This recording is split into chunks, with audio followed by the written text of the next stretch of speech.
Bienvenue dans C'est quoi le concept? Et aujourd'hui, nous choisissons chez Unique la joie, le bonheur, l'émotion fondamentale qu'on aimerait avoir tous les jours au quotidien et ne plus jamais s'en séparer. Sauf que la joie, c'est comme les vacances, c'est comme le soleil. S'il y en avait tous les jours, elle n'aurait plus de valeur. Alors la joie, qu'est-ce qu'elle m'indique? Intéressant parce que finalement, c'est sûrement l'émotion qu'on interroge le moins, puisque quand elle est présente, on l'aime, on est bien, donc on la questionne assez peu. Pourtant, elle nous indique beaucoup de choses.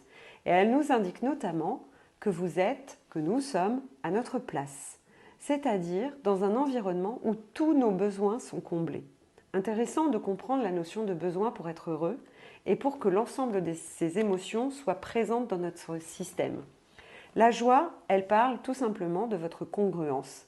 Elle vous mène au chemin de l'authenticité, à condition de l'écouter, l'interroger, la prendre en considération et d'identifier l'ensemble des éléments qui constituent cette joie de manière générale pour pouvoir l'entretenir. Parce que être joyeux, c'est comme être heureux, ça se décide, ça se travaille et ça se conscientise. A l'inverse, ce qui est très intéressant, c'est de se demander où est passée ma joie?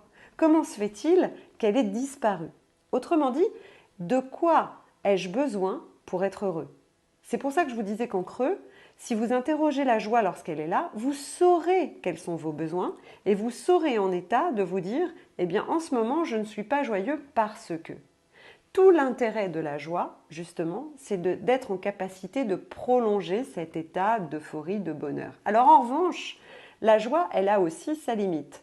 Tout simplement parce que si elle était tous les jours présente, eh bien vous pourriez tomber dans son excessivité, donc sa non-régulation, à savoir l'euphorie, le déni et la perte dans cette espèce de vibration intense qui est comme une drogue, un peu comme de l'adrénaline. Je vais rechercher en permanence ce sentiment qui sera faux.